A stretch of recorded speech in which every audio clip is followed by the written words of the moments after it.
You own 7 of the remaining 18 brothels in the state of Nevada. What is the likelihood that we're going to see prostitution legalized outside the state? Because guess what? There's prostitutes all across every state, but they're not paying taxes. And maybe as Americans, we want them to.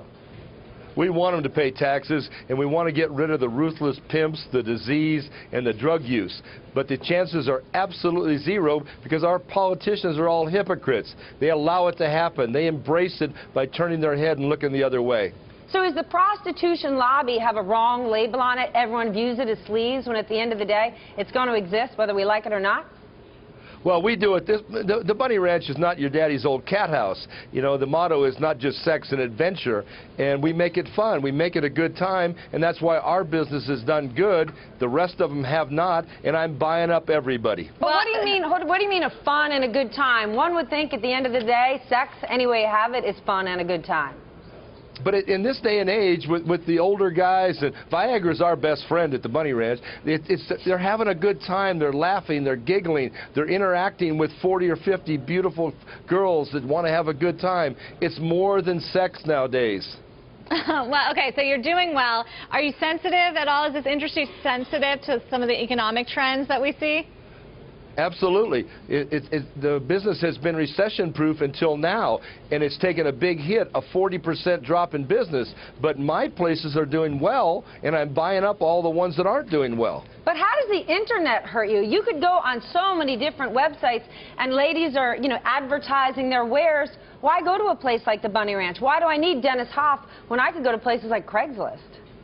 Well, in the world, the real world out there, 1 out of 4 girls in the young age group has an STD. And then when you get into prostitution, that doubles. So you got a 50% chance of getting a disease with a working girl. And that's why it works so well. It's safe. It's private, discretion. We're not going to out you. If you're Elliot Spitzer, you want to come to the Bunny Ranch, we're not going to tell your constituents. Has Elliot Spitzer been to the Bunny Ranch? I cannot confirm nor deny. No, he hasn't been there, but he should have been there, because if him and Bill Clinton would have been there, they wouldn't have had the problems they've got in the past. But because the barriers of entry have dropped, because women are advertising their wares on the internet, have your ladies had to drop their prices? Not at all. Not at all. Because we are fair prices. We work with all budgets, with all men. So it's not about money, because they'll work with the prices. It's about the safety and discretion. No man wants to get arrested and be embarrassed and ruin his life. Look at all the politicians.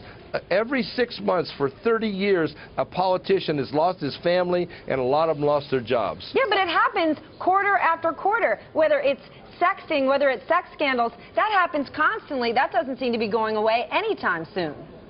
Well, if Anthony Weiner would have been sexting with one of our girls, or all of our girls, he wouldn't have any problems, and he'd still be in Washington. Well, okay, so the benefits of going to a brothel, still you mentioned the industry is seeing a 40% slump, so how do you counter that? How do you keep yours relevant and booming? Well, because we do the right marketing, we have the right girls in there, and our business has not suffered one dime. In the last 5 years, my business has gone up at least 10% a year. It's doing the job properly. The marginal operators in any business in America have just gone away in the last 5 years. So how do you expand on that? Are you building more and potentially thinking of going public? I'm buying every brothel I can and want to turn it into a public company, and it's going to be a great, successful public company. All right, Dennis, you're talking a lot about yourself and your presence, but when I look at your show, you're not on the show so much. It's all about your ladies. They're the ones who are out there. How are they profiting from this? Well, the ladies are doing good business, but the ladies are doing well. We're not having any problems at all. And, of course, it's about the ladies, because what we're providing is an adult service, and the ladies are the providers. I'm just the figurehead and the owner of the company.